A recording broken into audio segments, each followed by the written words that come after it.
ರಾಗಿ ಮುದ್ದೆಯ ಮಹತ್ವವನ್ನು ಕುರಿತಾದಂತಹ ಕೆಲವು ಅಂಶಗಳನ್ನು ನಾವು ಗಮನಿಸ್ತೀವಿ.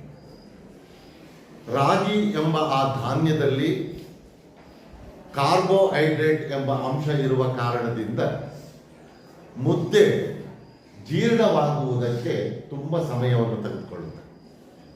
ಅನ್ನ ಬಹುಬೇಗನೆ ದೇಹದೊಳಗೆ ಜೀರ್ಣವಾದರೆ ಮುದ್ದೆ ಜೀರ್ಣವಾಗುವುದಕ್ಕೆ ಸಾಕಷ್ಟು ಸಮಯವನ್ನು ತಗೊಳ್ಳುತ್ತೆ.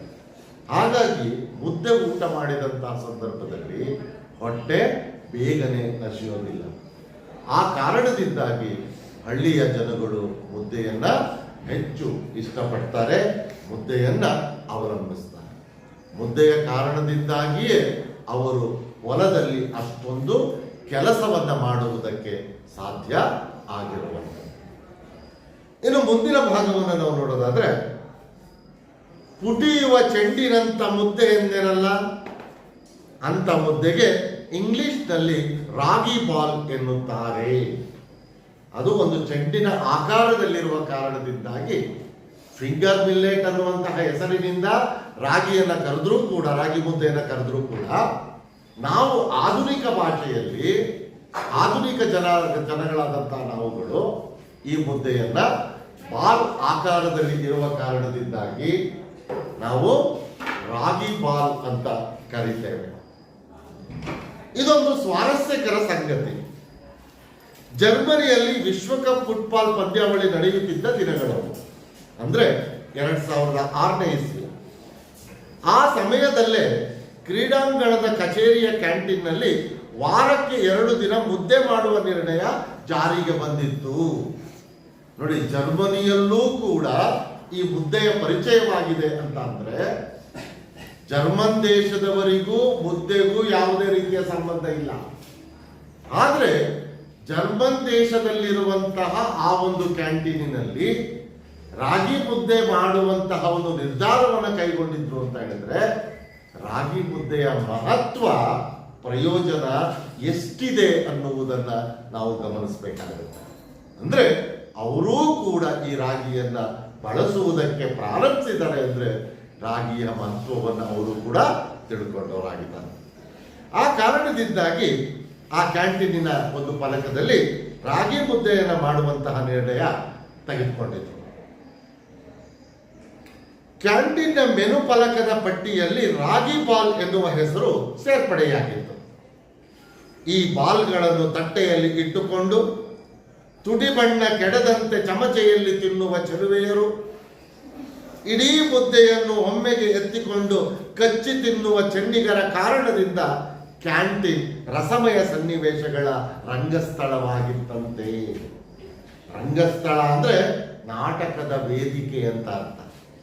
ನಾಟಕವನ್ನ ಮಾಡುವಂತಹ ವೇದಿಕೆಯನ್ನ ರಂಗಸ್ಥಳ ಅಂತ ಕರೀತೇವೆ.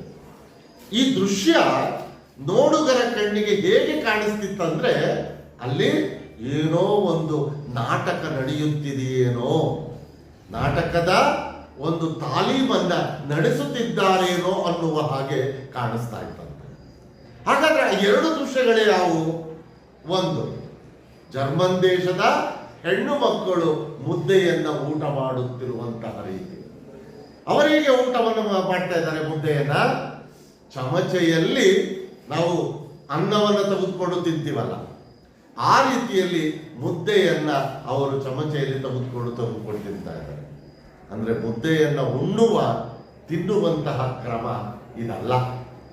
ತುತ್ತುಗಳನ್ನೇ ಮಾಡಬೇಕು, ಆ ತುತ್ತುಗಳನ್ನ ಸಾರಿನಲ್ಲಿ ಹೊರಳಾಡಿಸ್ಬೇಕು, ಆ ತುತ್ತನ್ನು ನುಗ್ಗಬೇಕು. ಆದ್ರೆ ಆ ದೇಶದ ಆ ಹೆಣ್ಣು ಮಕ್ಕಳು, ಆ ಚೆಲುವೆಯರು ತುಟಿ ಬಣ್ಣ ಕೆಡದಂತೆ ನೋಡಿ, ಎಷ್ಟು ಚೆನ್ನಾಗಿ ಹೇಳ್ತಾರ ಮಕ್ಕಳು. ಇವತ್ತು ಪಟ್ಟಣದ ಮಂದಿಗಳು ಕೂಡ ಹೀಗೇನೆ.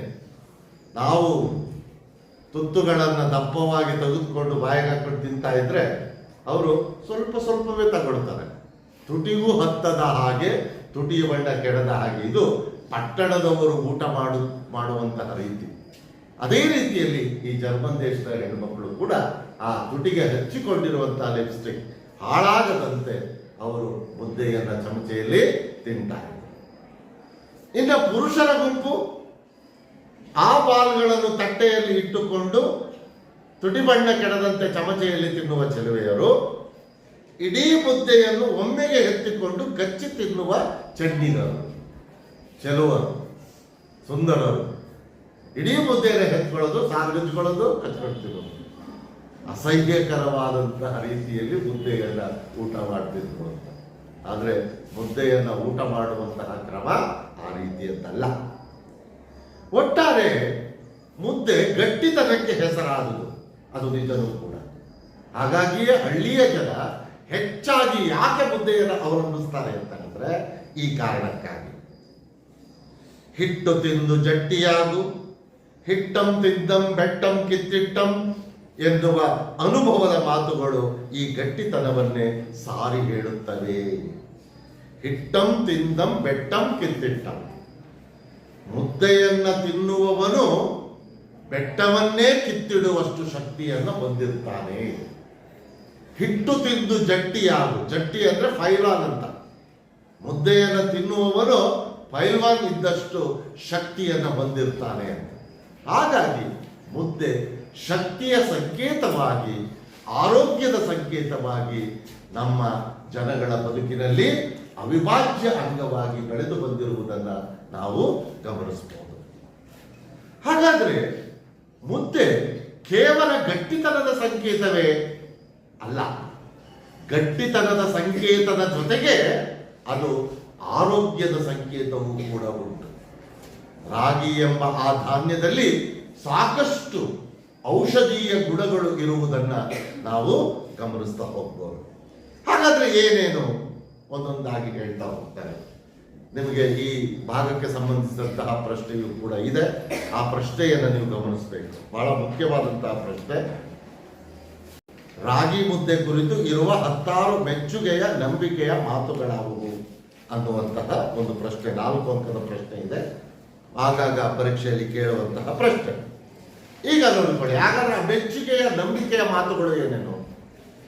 ಅಕ್ಕಿ ಗೋಧಿಗೆ ಹೋಲಿಸಿದರೆ ರಾಗಿ 8 ಪಟ್ಟು ಹೆಚ್ಚು ಪೌಷ್ಟಿಕ. ಗೋಧಿಗಿಂತ ಅಕ್ಕಿಗಿಂತ 10 ಪಟ್ಟು ಹೆಚ್ಚಾದಂತಹ ಪೌಷ್ಟಿಕಾಂಶವನ್ನ ಈ ರಾಗಿ ಎಂಬ ಧಾನ್ಯ ಒಳಗೊಂಡಿದೆ. ಅಕ್ಕಿಯನ್ನ ಗೋಧಿಯನ್ನ 10 ದಿವಸ ಊಟ ಮಾಡುವುದು ಒಂದೇ, ರಾಗಿಯನ್ನ ಮುದ್ದೆಯನ್ನ 1 ದಿವಸ ಊಟ ಮಾಡುವುದು ಒಂದೇ. ಅದಕ್ಕಿಂತ 10 ಪಟ್ಟು ಪೌಷ್ಟಿಕವಾದಂತಹ ಅಂಶಗಳನ್ನ ಈ ರಾಗಿ ಒಳಗೊಂಡಿದೆ. ಜೊತೆಗೆ ಈ ರಾಗಿಗಿರುವಂತಹ ಮತ್ತೊಂದು ವಿಶೇಷವಾದಂತಹ ಗುಣ ಏನು ಅಂದ್ರೆ ರೋಗ ನಿರೋಧಕ, ರೋಗವನ್ನ ತಡೆಯುವಂತಹ ಶಕ್ತಿ, ರೋಗ ಬರದಂತೆ ತಡೆಯುವಂತಹ ಶಕ್ತಿ ಈ ರಾಗಿಗೆ ಉಂಟು. ಹಾಗಾಗಿ ಸಾಕಷ್ಟು ಜನ ವೈದ್ಯರು ರೋಗಿಗಳು ವೈದ್ಯರ ಬಳಿಗೆ ಹೋದಂತಹ ಸಂದರ್ಭದಲ್ಲಿ ವೈದ್ಯರು ಕೊಡುವಂತಹ ಸಲಹೆ ರಾಗಿ ಮುದ್ದೆಯನ್ನ ಊಟ ಮಾಡಿ ಅಥವಾ ರಾಗಿ ಗಂಜಿಯನ್ನ ಕುಡಿಯಿರಿ, ರಾಗಿ ಮಾಲ್ಟ್ ಅನ್ನ ಕುಡಿಯಿರಿ ಅನ್ನುವ ಸಲಹೆಯನ್ನ ಕೊಡ್ತಾರೆ. ಕಾರಣ ರಾಗಿಗೆ ರೋಗಗಳನ್ನು ತಡೆಯುವಂತಹ ಶಕ್ತಿ ಇದೆ. ಜೊತೆಗೆ ರಕ್ತದಲ್ಲಿನ ಸಕ್ಕರೆ ಅಂಶ ನಿಯಂತ್ರಿಸುತ್ತದೆ. ಮಧುಮೇಹಿಗಳು, ಸಕ್ಕರೆ ಕಾಯಿಲೆ, ಶುಗರ್ ಕಂಪ್ಲೇಂಟ್ ಅಂತ ನಾವೇನು ಹೇಳ್ತೀವಲ್ಲ, ಸಕ್ಕರೆ ಕಾಯಿಲೆ ಇರುವವರಿಗೆ ಈ ರಾಗಿ ಮುದ್ದೆ ಹೇಳಿ ಮಾಡಿಸಿದ ಊಟ. ಸಕ್ಕರೆ ಕಾಯಿಲೆ ಇರುವಂತಹ ಎಲ್ಲರಿಗೂ ಕೂಡ ವೈದ್ಯರು ಹೇಳುವುದು ಒಂದೇ, ರಾಗಿ ಮುದ್ದೆಯನ್ನ ಹೆಚ್ಚಾಗಿ ಸೇವನೆ ಮಾಡಿ ಅನ್ನವನ್ನ ಊಟ ಮಾಡಬೇಡಿ ಅಂತ. ಹಾಗಾಗಿ ದೇಹದಲ್ಲಿನ ಸಕ್ಕರೆಯ ಅಂಶವನ್ನ ನಿಯಂತ್ರಿಸುವಂತಹ ಶಕ್ತಿ ಈ ರಾಗಿಗೆ ಇದೆ. ಪ್ರತ್ಯಾಮ್ಲೀಯ ಗುಣ ಹೊಂದಿರುವುದರಿಂದ ರಾಗಿ ತಿನಿಸು ದೇಹಕ್ಕೆ ತಂಪು, ದೇಹಕ್ಕೆ ತಂಪನ್ನು ಕೊಡುವಂತಹ ಧಾನ್ಯ ಈ ರಾಗಿ ಅಂತ. ಹಾಗಾಗಿ ಹೆಚ್ಚಾಗಿ ನೀವು ನೋಡಿರಬಹುದು, ಬೇಸಿಗೆಯ ಸಮಯದಲ್ಲಿ ರಾಗಿ ಮುದ್ದೆ, ರಾಗಿ ಗಂಜಿಗಳನ್ನ ಹೆಚ್ಚಾಗಿ ಮಾಡ್ಕೊಂಡು ಕುಡಿತಾರೆ, ತಿಂತಾರೆ.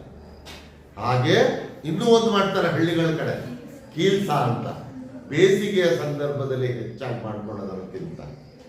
ಕಾರಣ ದೇಹಕ್ಕೆ ಹೀಟ್ ಆಗಿದ್ರೆ, ಶಾಖವಾಗಿದ್ರೆ ಅದನ್ನ ಹೋಗಲಾಡಿಸುವಂತಹ ಶಕ್ತಿ ರಾಗಿಗೆ ಉಂಟು ಅಂತ. ಹಾಗಾಗಿ ರಾಗಿ ದೇಹಕ್ಕೆ ತಂಪನ್ನ ಉಂಟು ಮಾಡುವಂತಹ ಪ್ರಮುಖವಾದಂತಹ ಧಾನ್ಯ.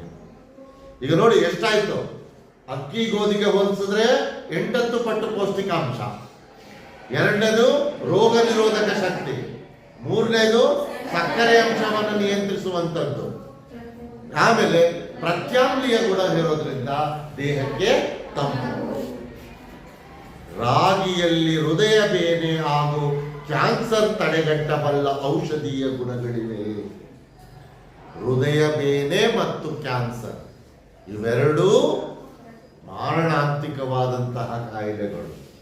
ಕ್ಯಾನ್ಸರ್ ಬಂದ್ರೆ ಬದುಕೋದು ಕಷ್ಟ.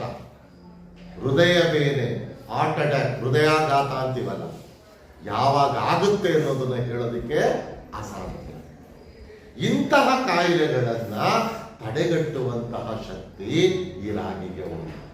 ಹಾಗಾಗಿ ಈ ರಾಗಿಯ ಬಗ್ಗೆ ಹೇಳುವಂಥದ್ದೇನು ಅಂದ್ರೆ, ರಾಗಿಯನ್ನ ಹೆಚ್ಚಾಗಿ ಸೇವನೆ ಮಾಡುವಂಥವರಿಗೆ ಹಾರ್ಟ್ ಅಟ್ಯಾಕ್ ಆಗುವುದಿಲ್ಲ, ಹೃದಯಾಘಾತ ಆಗುವುದಿಲ್ಲ, ಹಾಗೆ ಕ್ಯಾನ್ಸರ್ನಂತಹ ಮಾರಣಾಂತಿಕವಾದಂತಹ ರೋಗಗಳು ಬರೋದಿಲ್ಲ ಅನ್ನುವಂತಹ ಒಂದು ಸಂಶೋಧನೆಯೂ ಕೂಡ ಇದೆ. ಹಾಗಾಗಿ ರಾಗಿಯನ್ನು ಹೆಚ್ಚು ಸೇವನೆ ಮಾಡುವಂಥವರು ಈ ಎಲ್ಲ ರೋಗಗಳಿಂದ ಅವರು ದೂರ ಇರಬಹುದು. ಹಾಗೆ ಮತ್ತೊಂದು ನೋಡಿ, ತೆಳ್ಳಗಾಗಬೇಕೆನ್ನುವವರಿಗೆ ರಾಗಿ ಮುದ್ದೆ ಹೇಳಿ ಮಾಡಿಸಿದ ಊಟ. ಸ್ಲಿಮ್ ಆಗೋದು ಅಂತ ಹೇಳ್ತೀವಿ ನೋಡಿ, ಸಣ್ಣಗಾಗಬೇಕು, ತುಂಬಾ ದಪ್ಪ ಇದ್ದೀವಿ ಅನ್ನೋರಿಗೆ ಈ ರಾಗಿ ಮುದ್ದೆ ಹೇಳಿ ಮಾಡಿಸಿದ ಊಟ. ಆದ್ರೆ ನಮ್ಮ ಜನಕ್ಕೆ ರಾಗಿ ಮುದ್ದೆ ಇದ್ದ ತಕ್ಷಣ ಸ್ವಲ್ಪ ಬೇಸರವನ್ನ ಮಾಡಿಕೊಳ್ಳುವ, ಮುಖ ತಿರುಗಿಸುವ, ಸಿಡ್ಡರಿಸಿಕೊಳ್ಳುವ ಸ್ವಭಾವಗಳು ಜಾಸ್ತಿ. ಒಂದು ತಪ್ಪು ಕಲ್ಪನೆ ಇದೆ ರಾಗಿ ಮುದ್ದೆಯ ಬಗ್ಗೆ. ರಾಗಿ ಮುದ್ದೆಯನ್ನು ತಿಂದ್ರೆ ಕಪ್ಪಗಾಗ್ಬಿಡ್ತೀವಿ ಅಂತ. ರಾಗಿ ಮುದ್ದೆಯನ್ನು ತಿಂದು ಕಪ್ಪಗಾಗೋದು ಏನೂ ಇಲ್ಲ. ಕಪ್ಪಿಗೂ ರಾಗಿ ಮುದ್ದೆ ತಿನ್ನುವುದಕ್ಕೂ ಯಾವ ಸಂಬಂಧಗಳು ಕೂಡ ಇಲ್ಲ. ಹೀಗಾಗಿ ಇಂತಹ ತಪ್ಪು ಕಲ್ಪನೆಗಳಿಂದ ನಾವು ಹೊರಬಂದು ಇಂತಹ ಔಷಧೀಯ ಗುಣಗಳಿದ್ದಾವೆ ಅನ್ನುವುದನ್ನು ತಿಳಿದುಕೊಂಡು ರಾಗಿ ಮುದ್ದೆಯನ್ನು ಹೆಚ್ಚಾಗಿ ಸೇವಿಸುವಂತಹ ಪರಿಪಾಠವನ್ನು ನಾವು ರೂಢಿಸಿಕೊಂಡಿದ್ದೆ ಆದರೆ ಹೆಚ್ಚು ಆರೋಗ್ಯವಂತರಾಗಿ ಇರೋದಕ್ಕೆ ಸಾಧ್ಯವಾಗುತ್ತೆ. ಹೀಗೆ ರಾಗಿ ಮುದ್ದೆ ಕುರಿತು 10 ಮೆಚ್ಚುಗೆ ನಂಬಿಕೆಯ ಮಾತುಗಳಿವೆ. ಈ 6 ಅಂಶಗಳನ್ನು ನೀವು ಆ ಪ್ರಶ್ನೆ ಕೇಳಿದ್ರೆ ಬರೀಬೇಕು. ತುಂಬಾ ಮುಖ್ಯವಾದಂತಹ ಪ್ರಶ್ನೆ, ಪರೀಕ್ಷೆಯಲ್ಲಿ ತುಂಬಾ ಸಾರಿ ಕೇಳಿದ್ದಾರೆ. ಬಹುಶಃ ಮುಂದಿನ ವಾರಕ್ಕೆ ಬರೆಯುವಂತಹ ಪರೀಕ್ಷೆಯಲ್ಲಿ ಬಂದರೂ ಬರ್ಬೋದು, ಗೊತ್ತಿಲ್ಲ. 40 ಅಂಕಗಳ ಪರೀಕ್ಷೆಯಲ್ಲಿ ಕಿರು ಪರೀಕ್ಷೆ ಆಗುತ್ತಲ್ಲ, ಅಲ್ಲಿ ಬಂದರೂ ಸಹ ಬರಬಹುದು. ಆರೋಗ್ಯಕರ ದೇಹದ ಹಳ್ಳಿಗರೇ ರಾಗಿಯ ಮಹಿಮೆಯನ್ನು ಜಗತ್ತಿಗೆ ಸಾರಬಲ್ಲ ಜೀವಂತ ಉದಾಹರಣೆಗಳು. ನಾನು ಕಳೆದ ತರಗತಿಯಲ್ಲಿ ಮಾತನಾಡ್ತಾ ಹೇಳ್ತಾ ಇದ್ದೆ, ಅವಾಗೆಲ್ಲ ಹಳ್ಳಿಗಳಲ್ಲಿ ಆಸ್ಪತ್ರೆಗಳೇ ಇರಲಿಲ್ಲ. ಏನಾದರೂ ಕಾಯಿಲೆಗಳು ಬಂದ್ರೆ ಆ ಹಳ್ಳಿಯ ಜನ ಯಾರೂ ಕೂಡ ಬಹುತೇಕವಾಗಿ ಆಸ್ಪತ್ರೆಗಳಿಗೆ ಹೋಗ್ತಿರಲಿಲ್ಲ. ಮನೆಗಳಲ್ಲೇ ಇರುವಂತಹ ಔಷಧಿಗಳನ್ನು ತೆಗೆದುಕೊಂಡು ತನ್ನ ಕಾಯಿಲೆಗಳನ್ನು ವಾಸಿ ಮಾಡಿಕೊಳ್ತಾರೆ. ಅದಕ್ಕಿಂತ ಹೆಚ್ಚಾಗಿ ಹಳ್ಳಿಯವರಿಗೆ ಹೆಚ್ಚು ಕಾಯಿಲೆಗಳೇ ಬರ್ತಿರ್ಲಿಲ್ಲ. ಕಾರಣ ಅವರು ರಾಗಿ ಎಂಬ ಧಾನ್ಯವನ್ನ ಸೇವನೆ ಮಾಡ್ತಿರ್ಲಿಲ್ಲ. ಹಾಗಾಗಿ ಈ ಒಂದು ರಾಗಿಯ ಮಹಿಮೆಯನ್ನ ಹೇಳುವಂತಹ ಉದಾಹರಣೆ ಅಂತ ಹೇಳಿದ್ರೆ ಅದು ನಮ್ಮ ಹಳ್ಳಿಯ ಜನಗಳು. ಇವತ್ತಿಗೂ ನೀವು ನೋಡಿ, ಹಳ್ಳಿಗಳಲ್ಲಿ ಆಸ್ಪತ್ರೆಗಳಿಲ್ಲ, ಪಟ್ಟಣಗಳಲ್ಲಿ 1ಕ್ಕಿಂತ 10ಕ್ಕಿಂತ ಹೆಚ್ಚು ಆಸ್ಪತ್ರೆಗಳನ್ನು ಕಾಣ್ತೇವೆ. ಯಾಕೆ ಅಂತ ಹೇಳಿದ್ರೆ ಹಳ್ಳಿಗಳಲ್ಲಿ ಹೆಚ್ಚು ಸೇವನೆ ಮಾಡುವಂಥದ್ದು ಈಗಲೂ ಕೂಡ ರಾಗಿ ಮುದ್ದೆಯನ್ನು. ಪಟ್ಟಣಿಗರು ಹೆಚ್ಚು ಸೇವನೆ ಮಾಡುವಂಥದ್ದು ಅನ್ನವನ್ನ ಮತ್ತು ಹೋಟೆಲಿನ ಕರಿದ ಪದಾರ್ಥಗಳನ್ನು. ಈ ಕಾರಣದಿಂದಾಗಿ ಪಟ್ಟಣಿಗರಿಗೆ ಕಾಯಿಲೆಗಳು ಹೆಚ್ಚು, ಹಳ್ಳಿಗರಿಗೆ ಆರೋಗ್ಯ ಹೆಚ್ಚು.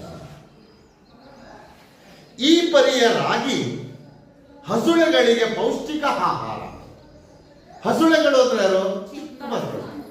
ಚಿಕ್ಕ ಮಕ್ಕಳಿಗೂ ಕೂಡ ರಾಗಿ ಗಂಜಿಯನ್ನ ಮಾಡಿ ಕುಡಿಸುವಂತಹ ಪರಿಪಾಠ ಹಳ್ಳಿಗಳಲ್ಲಿ ಉಂಟು.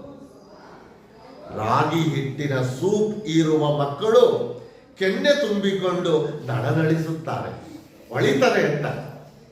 ಯಾರು ರಾಗಿ ಮುದ್ದೆಯನ್ನು ಹೆಚ್ಚಾಗಿ ಸೇವನೆ ಮಾಡ್ತಾರೋ ಕೆನ್ನೆಗಳೆಲ್ಲ ತುಂಬಿಕೊಂಡು ಒಳಿತಿರ್ತಾರೆ. ಅಂದ್ರೆ ರಾಗಿ ಮುದ್ದೆ ದೇಹಕ್ಕೆ ಪೌಷ್ಟಿಕಾಂಶವನ್ನು ಕೊಡುವ, ಆರೋಗ್ಯವನ್ನು ಕೊಡುವಂತಹ ಒಂದು ಪ್ರಮುಖವಾದಂತಹ ಧಾನ್ಯ. ರಾಗಿಯಲ್ಲಿನ ಅಧಿಕ ಪ್ರಮಾಣದ ಕ್ಯಾಲ್ಸಿಯಂ ಮಕ್ಕಳ ಬೆಳವಣಿಗೆ ನಿಟ್ಟಿನಲ್ಲಿ ಟಾನಿಕ್ನಂತೆ ಕೆಲಸ ಮಾಡುತ್ತದೆ.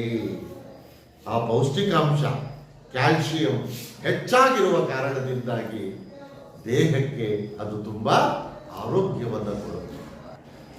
ರಾಗಿ ಮತ್ತು ರಾಗಿ ಮುದ್ದೆಯಲ್ಲಿ ಅಧಿಕ ಪ್ರಮಾಣದ ಕ್ಯಾಲ್ಸಿಯಂ ಅಂಶ ಇರುವ ಕಾರಣದಿಂದಾಗಿ ಇದು ಮಕ್ಕಳ ಬೆಳವಣಿಗೆ ದೃಷ್ಟಿಯಲ್ಲಿ ಅಥವಾ ಪ್ರತಿಯೊಬ್ಬರ ಆರೋಗ್ಯದ ದೃಷ್ಟಿಯಲ್ಲಿ ಒಂದು ಔಷಧಿಯ ರೂಪದಲ್ಲಿ ಕೆಲಸವನ್ನು ಮಾಡ್ತಾ ಹೋಗುತ್ತೆ.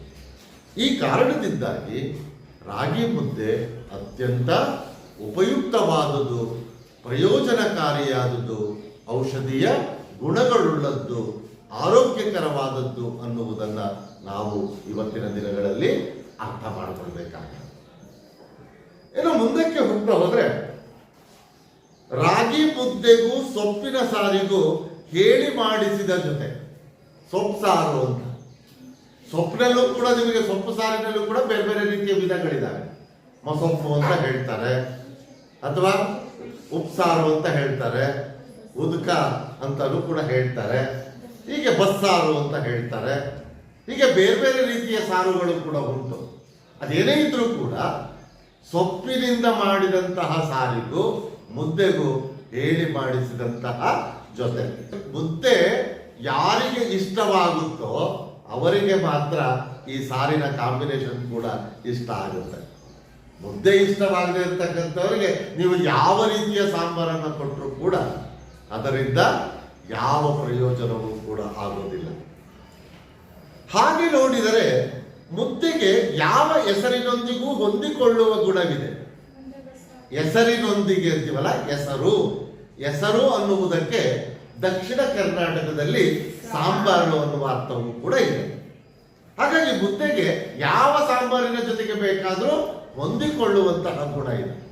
ಅದು ಕಿವುಚಿದ ಸಾರು, ಸೊಪ್ಪು ಸಾರು, ಹಿದ್ಕವರೆ, ಮೊಳಕೆ ಒಡೆದ ಹುರುಳಿಕಾಳು ಸಾರು, ಉಪ್ಪು ಮೆಣಸಿನಕಾಯಿ ಗೊಜ್ಜು, ಕೋಳಿ ಸಾರು, ಹೀಗೆ ಎಲ್ಲದರೊಂದಿಗೂ ರಾಗಿ ಹಿಟ್ಟು ಅನುರೂಪ ಜೋಡಿಯಾಗಬಲ್ಲದು.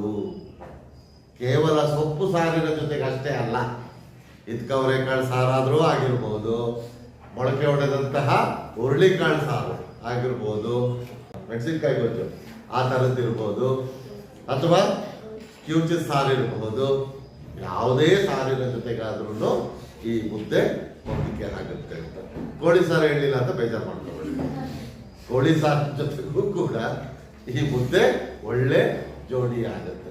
ಇಂಥ ಅಪರೂಪದ ಸಾಂಬಾರುಗಳು ಸಿಕ್ಕಿದಾಗ ಮಾಮೂಲಿ ಊಟ ಮಾಡೋದಕ್ಕಿಂತ ಒಂದ್ ಸ್ವಲ್ಪ ಜಾಸ್ತಿನೇ ನಮ್ಮ ಜನ ಏನ್ ಮಾಡ್ತಾರೆ, ತಗೊಳ್ತಾರೆ. ಯಾವುದೂ ಇಲ್ಲವೆನ್ನಿ, ಕೊನೆಗೆ ನೀರು ಮಜ್ಜಿಗೆ ಇದ್ದರೂ ಸಾಕು. ಮಜ್ಜಿಗೆಯಲ್ಲಿ ಮುದ್ದೆಯನ್ನು ಕದಲಿ ಕುರಿಯುವ ಸುಖ ಉಪ್ಪು ಮೆಣಸಿನಕಾಯಿ ಗೊಜ್ಜಿನೊಂದಿಗೆ ಮುದ್ದೆಯನ್ನು ಮೆತ್ತಿ ಮೆಲ್ಲುವ ಆನಂದವನ್ನು ಅನುಭವಿಸಿದವರೇ ಬಲ್ಲರು. ಅದು ಪದಗಳಿಗೆ ನಿಲುಕದ ಅನುಭವ, ವರ್ಣಿಸಲು ಅಸಾಧ್ಯವಾಗಿರುವಂತಹ ಒಂದು ಅನುಭವದ ಮಾತುಗಳು. ನಾವೆಲ್ಲ ಬಾಲ್ಯದಲ್ಲಿದ್ದಂತಹ ಸಂದರ್ಭದಲ್ಲಿ ಶುಕ್ರವಾರದ ದಿವಸ ಅಮ್ಮಂದಿರು ಸ್ವಲ್ಪ ಮುದ್ದೆಯನ್ನು ಜಾಸ್ತಿನೇ ಮಾಡ್ತಿದ್ರು. ಯಾಕೆಂದ್ರೆ ನಾಳೆ ಬೆಳಿಗ್ಗೆ ಮಾರ್ನಿಂಗ್ ಕ್ಲಾಸ್ಗೆ ಹೋಗ್ತಾನೆ, ಆಗ ಅಷ್ಟೊತ್ತಿಗೆ ಅಡುಗೆ ಮಾಡೋದು ಕಷ್ಟ ಅಂತ ಹೇಳಿ ಮಜ್ಜಿಗೆ ಮಾಡಿ ಆ ಮಜ್ಜಿಗೆಯಲ್ಲಿ ಆ ಮುದ್ದೆನ ಕಲಿಸ್ಬಿಟ್ಟು ಕೊಟ್ಬಿಡ್ತಿದ್ರು. ಅದೇ ನಮ್ಮ ಅವತ್ತಿನ ಬೆಳಗಿನ ಉಪಹಾರ. ಅದೂ ಕೂಡ ಇವತ್ತಿಗೂ ಕೂಡ ಕೆಲವು ಹಳ್ಳಿಗಳಲ್ಲಿ ಗಮನಿಸ್ಬೇಕು, ಅವರ ಮನೆಯಲ್ಲೇನಾದ್ರು ಮಜ್ಜಿಗೆಯ ವ್ಯವಸ್ಥೆ ಇದ್ರೆ ಮುದ್ದೆ ಊಟ ಮಾಡುವಾಗ ಕೊನೆಗೊಂದು ಸ್ವಲ್ಪ ಮುದ್ದೆ ಉಳಿಸ್ಕೊಳ್ತಾರೆ. ಮುದ್ದೆ ಉಳಿಸ್ಕೊಂಡು ಆ ಮಜ್ಜಿಗೆಯನ್ನು ಹಾಕ್ಸ್ಕೊಂಡು ಕೊನೆಯಲ್ಲಿ ಆ ಮಜ್ಜಿಗೆಯಲ್ಲಿ ಮುದ್ದೆಯನ್ನು ಕಲಿಸ್ಬಿಟ್ಟು ಕುಡಿತಾರೆ. ಅದೂ ಕೂಡ ಒಂದು ರೀತಿಯ ರುಚಿಯನ್ನು ಕೊಡುವಂತಹ ಊಟದ ಪದ್ಧತಿ. ಹೀಗಾಗಿ ಈ ರಾಗಿ ಮುದ್ದೆ ಅನ್ನುವುದು ಯಾವ ಸಾಂಬಾರಿನ ಜೊತೆಗೆ ಬೇಕಾದರೂ ಹೊಂದಿಕೆಯಾಗುವಂತಹ, ಹೊಂದಿಕೊಳ್ಳುವಂತಹ ಗುಣ ಇರುವಂತಹ ಒಂದು ಆಹಾರ.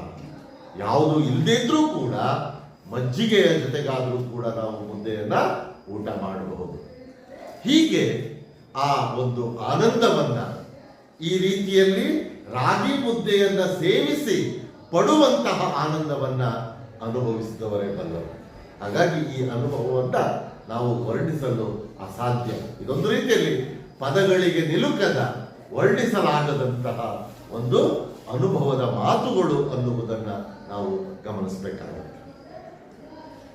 ಇನ್ನು ಮುದ್ದೆ ಮಹಿಮೆ ಮಹಾಭಾರತದಷ್ಟಿದ್ದರೂ ಆಧುನಿಕ ಸಂದರ್ಭದಲ್ಲಿ ಮುದ್ದೆ ಎಂದರೆ ಮೋರೆ ತಿರುಗಿಸುವವರು.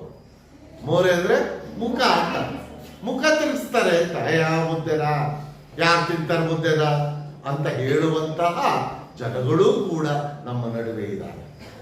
ಅಷ್ಟೇ ಅಲ್ಲ, ಅದು ಮಧುಮೇಹಿಗಳ ಪಥ್ಯ ಎಂದು ಮೂಗು ಮುರಿಯುವವರು ಸಾಕಷ್ಟಿದ್ದಾರೆ. ಸಕ್ಕರೆ ಕಾಯಿಲೆ ಇರೋರ ಆಹಾರ ಅಂತ ಆಡಿಕೊಳ್ಳುವಂತಹ ಜನಗಳು ಕೂಡ ನಮ್ಮ ಮಧ್ಯೆ ಇದ್ದಾರೆ.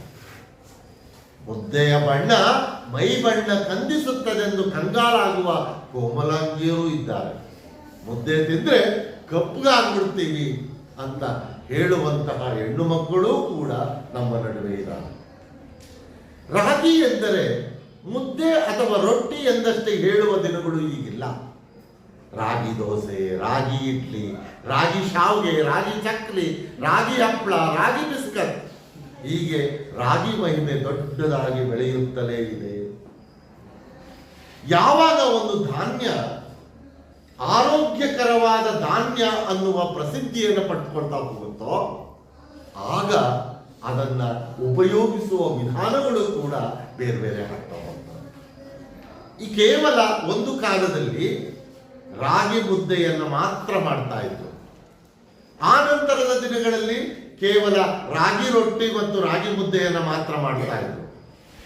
ಯಾವಾಗ ರಾಗಿ ಮುದ್ದೆಯ ಬಳಕೆ ಹೆಚ್ಚಾಯ್ತೋ, ರಾಗಿ ಮುದ್ದೆಯ ಮೌಲ್ಯ ಹೆಚ್ಚಾಯ್ತೋ, ಅದರ ಪ್ರಯೋಜನ ಹೆಚ್ಚಾಯ್ತೋ, ಆಗ ಅದರ ಬಳಕೆ ಮಾಡುವಂತಹ ವಿವಿಧ ರೀತಿಯ ವಿಧಾನಗಳು ಕೂಡ ಹುಟ್ಟುಕೊಂಡು, ಅದು ರಾಗಿ ಚಕ್ಲಿ ಇರ್ಬೋದು, ರಾಗಿ ಶಾವಿಗೆ ಇರ್ಬೋದು, ರಾಗಿ ಬಿಸ್ಕತ್ ಇರ್ಬೋದು, ರಾಗಿ ಹಪ್ಪಳ ಇರ್ಬೋದು.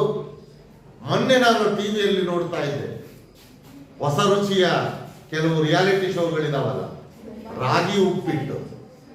ರಾಗಿ ಉಪ್ಪಿಟ್ಟನ್ನು ಕೂಡ ಮಾಡಿ ತೋರಿಸಿದ ಒಂದು ಹೆಣ್ಣು ಮಗಳು ಅಂದ್ರೆ ಯಾವಾಗ, ನಾನು ಅದೇ ಹೇಳಿದ್ದು, ಯಾವಾಗ ಒಂದು ಧಾನ್ಯದ ಬಳಕೆ ಹೆಚ್ಚಾಗ್ತಾ ಹೋಗುತ್ತೆ, ಉಪಯೋಗ ಜಾಸ್ತಿ ಆಗ್ತಾ ಹೋಗುತ್ತೆ, ಆಗ ಅದನ್ನ ಬಳಸುವಂತಹ ವಿಧಾನಗಳು ಕೂಡ ಜಾಸ್ತಿ ಆಗ್ತಾ ಹೋಗ್ತವೆ. ಹೀಗೆ ರಾಗಿ ಮಹಿಮೆ ದೊಡ್ಡದಾಗಿ ಬೆಳೆಯುತ್ತಲೇ ಇದೆ. ಇನ್ನು ಕೊನೆಯದಾಗಿ ರಾಗಿಯ ಬಗ್ಗೆ ಮಾತನಾಡುವಾಗ ಕನ್ನಡ ನಾಡಿನ ರೈತರ ನಡುವೆ ರಾಗಿ ಲಕ್ಷ್ಮಣ್ಣಯ್ಯ ಎಂದೇ ಹೆಸರಾದ ಡಾಕ್ಟರ್ CH ಲಕ್ಷ್ಮಣ್ಣಯ್ಯನವರನ್ನ ನೆನಪಿಸಿಕೊಳ್ಳಬೇಕು. ಇದು ಕೂಡ ನಿಮಗೆ 4 ಅಂಕದ ಒಂದು ಬಹಳ ಮುಖ್ಯವಾದಂತಹ ಪ್ರಶ್ನೆ. ಕೊನೆಯ ಪ್ರಶ್ನೆ ಇದೆ, ನೋಡ್ಕೋಬಹುದು. ಡಾಕ್ಟರ್ CH ಲಕ್ಷ್ಮಣ್ಣಯ್ಯ ರಾಗಿಯ ಬಗ್ಗೆ ಸಂಶೋಧನೆಯನ್ನು ನಡೆಸಿದಂಥವರು. ಜನಗಳಲ್ಲಿ, ಅದರಲ್ಲೂ ರೈತರಲ್ಲಿ ರಾಗಿ ಬೆಳೆಯುವಂತಹ ಆಸಕ್ತಿಯನ್ನ ಮೂಡಿಸಿದಂಥವರು ಈ ಲಕ್ಷ್ಮಣ್ಣಯ್ಯ. ಹಾಗಾಗಿ ಈ ಲಕ್ಷ್ಮಣ್ಣಯ್ಯನವರನ್ನ ರಾಗಿ ಲಕ್ಷ್ಮಣ್ಣಯ್ಯ ಅಂತ ಸಹ ಕರೀತಾ ಇದ್ರು. ಮೈಸೂರು ತಾಲೂಕಿನ ಹಾರೋಹಳ್ಳಿಯ ಈ ರಾಗಿ ಮೋಹಿಯ ಗಮನ ರಾಗಿಯತ್ತ ಹರಿಯುವ ವೇಳೆಗೆ ರಾಗಿ ತಳಿಗಳ ಕುರಿತ ಸಂಶೋಧನೆ ಸ್ಥಗಿತಗೊಂಡು ದಶಕಗಳಾಗಿದ್ದವು. ರಾಗಿ ಲಕ್ಷ್ಮಣ್ಣಯ್ಯನವರು ರಾಗಿಯ ಬಗ್ಗೆ ಪ್ರೀತಿಯನ್ನ ಬೆಳೆಸಿಕೊಳ್ಳುವ ವೇಳೆಗೆ ಜನ ರಾಗಿಯನ್ನ ಬೆಳೆಯುವುದನ್ನು ನಿಲ್ಲಿಸಿದ್ರು, ಕಡಿಮೆ ಮಾಡಿಬಿಟ್ಟಿದ್ರು. ಅಂತಹ ಸಂದರ್ಭದಲ್ಲಿ ಈ ರಾಗಿ ಲಕ್ಷ್ಮಣ್ಣಯ್ಯ ರಾಗಿಯ ಬಗ್ಗೆ ಮೋಹವನ್ನು ಬೆಳೆಸಿಕೊಂಡು, ಪ್ರೀತಿಯನ್ನು ಬೆಳೆಸಿಕೊಂಡು ರಾಗಿ ಬಗ್ಗೆ ಸಂಶೋಧನೆ ಮಾಡುವುದಕ್ಕೆ ಮುಂದಾದರು. ಇಳುವರಿ ಹಾಗೂ ಆರ್ಥಿಕವಾಗಿ ಅಷ್ಟೇನೂ ಲಾಭದಾಯಕವಲ್ಲದ ಸ್ಥಳೀಯ ತಳಿಗಳನ್ನು ರೈತರು ನೆಚ್ಚಿಕೊಂಡಿದ್ದರು. ಅವತ್ತಿನ ಕಾಲದಲ್ಲಿ ಕಡಿಮೆ ಬೆಲೆಗೆ ಸಿಗುವಂತಹ ಧಾನ್ಯ ಈ ರಾಗಿಯಾಗಿತ್ತು. ಯಾಕೆ ಅಂದರೆ ರಾಗಿ ಬಡವರು ಉಪಯೋಗಿಸುವಂತಹ ಧಾನ್ಯ ಅನ್ನುವ ಹೆಸರಿಗೆ ಪಾತ್ರವಾಗಿತ್ತು. ಹಾಗಾಗಿ ಅದಕ್ಕೆ ಯಾವ ಬೆಲೆಯೂ ಕೂಡ ಇರಲಿಲ್ಲ, ತುಂಬ ಕಡಿಮೆ ಬೆಲೆ ಇತ್ತು. ತುಂಬ ಕಡಿಮೆ ಇರುವಂತಹ ಈ ರಾಗಿಯನ್ನ ಯಾರೂ ಕೂಡ ಬೆಳೆಯುವುದಕ್ಕೆ ಹೋಗ್ತಿರ್ಲಿಲ್ಲ, ಯಾಕೆಂದ್ರೆ ಅದರಿಂದ ಲಾಭ ಇಲ್ಲ ಅಂತ. ಆದರೆ ಇವತ್ತು ರಾಗಿಯ ಬೆಲೆ ಜಾಸ್ತಿ ಆಗ್ತಾ ಇದೆ. ಬಹುಶಃ ಒಂದು ಮಾಹಿತಿಯ ಪ್ರಕಾರ ಮುಂದೊಂದು ದಿನ ಅಕ್ಕಿಯ ಬೆಲೆಗಿಂತ ರಾಗಿಯ ಬೆಲೆ ಹೆಚ್ಚಾಗಬಹುದು ಅಂತ. ಈಗಾಗಲೇ ರಾಗಿ ಅಕ್ಕಿ ಈಕ್ವಲ್ ಬರ್ತಾ ಇದೆ. ಮುಂದೆ ಅಕ್ಕಿಗಿಂತಲೂ ಕೂಡ ಬೆಲೆ ಹೆಚ್ಚಾಗುವ ಸಾಧ್ಯತೆಗಳು ಇದೆ ಅನ್ನುವುದನ್ನ ಕೆಲವರು ಹೇಳ್ತಾರೆ. ಹಾಗಾಗಿ ಈ ರಾಗಿ ಲಕ್ಷ್ಮಣಯ್ಯ ಆ ರಾಗಿಯ ಬಗ್ಗೆ ಸಂಶೋಧನೆ ಮಾಡುವುದಕ್ಕೆ ಪ್ರಾರಂಭಿಸ್ತಾರೆ. ಯಾವ ಸಂದರ್ಭದಲ್ಲಿ ಜನ ರಾಗಿಯನ್ನ ಬೆಳೆಯುವುದನ್ನು ನಿಲ್ಲಿಸಿದ್ದಂತಹ ಆ ಸಂದರ್ಭದಲ್ಲಿ ಲಾಭವಿಲ್ಲ ಅನ್ನುವ ಕಾರಣದಿಂದಾಗಿ ಈ ಜನ ರಾಗಿ ಬೆಳೆಯುವುದನ್ನ ಕಡಿಮೆ ಮಾಡಿದ್ರು. ಕೇವಲ ಸ್ಥಳೀಯ ತಳಿಗಳನ್ನು ಮಾತ್ರ ನಂಬಿಕೊಂಡು ಅವುಗಳ ಮೂಲಕ ರಾಗಿಯನ್ನ ಬೆಳೀತಾ ಇದ್ರು. ಇಂಥ ಸಂದರ್ಭದಲ್ಲಿ ಲಕ್ಷ್ಮಣಯ್ಯ ಸಂಪರ್ಕ ಪದ್ಧತಿ ಎನ್ನುವ ತಮ್ಮ ನೂತನ ಪರಿಕಲ್ಪನೆಯ ಮೂಲಕ ಹೊಸ ತಳಿಗಳ ಅನ್ವೇಷಣೆಯಲ್ಲಿ ತೊಡಗಿಸಿಕೊಂಡರು. ಹೊಸ ಹೊಸ ತಳಿಗಳನ್ನ, ಬಿತ್ತನೆ ಬೀಜಗಳನ್ನ ಕಂಡುಹಿಡಿದರು. ಆ ಹೊಸ ಬಿತ್ತನೆ ಬೀಜಗಳಿಂದ ಏನು ಉಪಯೋಗ ಆಯಿತು?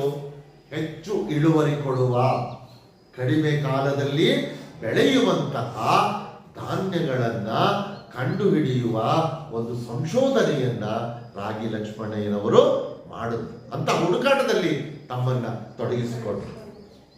ಈ ನಿಟ್ಟಿನಲ್ಲಿ ಮೈಸೂರು ಹಾಗೂ ತಮಿಳುನಾಡಿನ ತಳಿಗಳನ್ನ ಬಳಸಿಕೊಂಡರು. ಪರಿಣಾಮವಾಗಿ ದೊರೆತದ್ದು ಅದ್ಭುತ ಯಶಸ್ಸು. ಅದೇ ಕರ್ನಾಟಕದ ರಾಗಿ ಕ್ರಾಂತಿ. ಕರ್ನಾಟಕದಲ್ಲಿ ಹೊಸದಾದ ಒಂದು ರಾಗಿ ಕ್ರಾಂತಿಯನ್ನೇ ಸೃಷ್ಟಿ ಮಾಡಿದಂಥವರು ಈ ರಾಗಿ ಲಕ್ಷ್ಮಣಯ್ಯನವರು. ಸ್ಥಳೀಯ ತಳಿಗಳನ್ನ ಹಾಗೂ ತಮಿಳುನಾಡಿನ ತಳಿಗಳನ್ನ ಎರಡನ್ನೂ ಬಳಸಿಕೊಂಡು ಹೊಸ ರೂಪದ ಹೊಸ ತಳಿಯನ್ನ ಈ ರಾಗಿ ಲಕ್ಷ್ಮಣಯ್ಯನವರು ಸಂಶೋಧನೆಯ ಮೂಲಕ ಕಂಡುಹಿಡಿದು ಅದನ್ನ ಜನಗಳಿಗೆ ಪರಿಚಯಿಸಿದರು. ಇದರಿಂದ ಜನಗಳಿಗೆ ಏನು ಅನುಕೂಲ ಆಯಿತು? ಮಳೆಯನ್ನು ಅನುಸರಿಸಿ ವರ್ಷಕ್ಕೆ 2 ಸಲ ರೈತರು ರಾಗಿ ಬೆಳೆಯುತ್ತಿದ್ದುದನ್ನು ಗಮನಿಸಿದ ಲಕ್ಷ್ಮಣಯ್ಯ ವರ್ಷದ ಎಲ್ಲಾ ಅವಧಿಯಲ್ಲೂ ಬೆಳೆಯಬಹುದಾದ ಕಡಿಮೆ ಅವಧಿ, ಕಡಿಮೆ ನೀರಿನಲ್ಲಿ ಬೆಳೆಯುವ ಹೊಸ ತಳಿಗಳನ್ನ ಅಭಿವೃದ್ಧಿಪಡಿಸಿದರು. ಮೊದಲೆಲ್ಲ ರೈತರು ನಂಬಿಕೊಂಡಿದ್ದು ಎಂತಹ ಬೆಳೆಗಳನ್ನ ವರ್ಷಕ್ಕೆ 2 ಬೆಳೆ ಬೆಳೆಯುವ, ಮಳೆಗಾಲದಲ್ಲಿ ಮಾತ್ರ ಬೆಳೆಯಬಹುದಾದಂತಹ ತಳಿಗಳನ್ನ ನಂಬಿಕೊಂಡಿದ್ರು.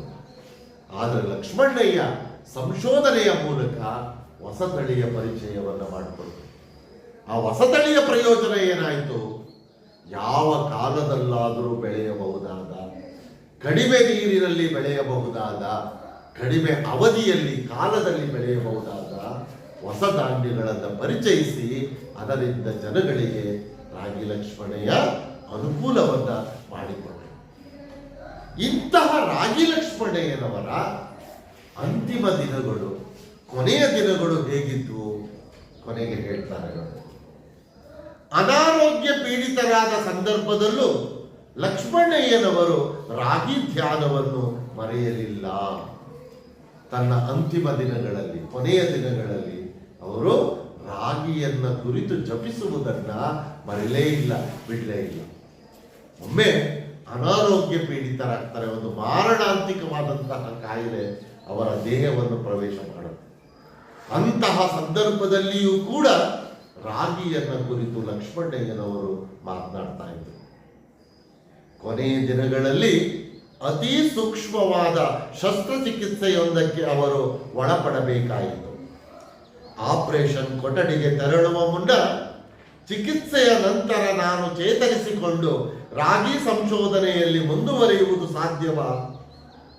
ಹಾಗಿದ್ದರೆ ಮಾತ್ರ ನನ್ನನ್ನು ಶಸ್ತ್ರಚಿಕಿತ್ಸೆಗೆ ಒಳಪಡಿಸಿ, ಇಲ್ಲದಿದ್ದರೆ ನನ್ನ ಸಾಯಲು ಬಿಡಿ ಎಂದು ವೈದ್ಯರನ್ನು ಕೇಳಿಕೊಂಡಿದ್ದರಂತೆಯೇ.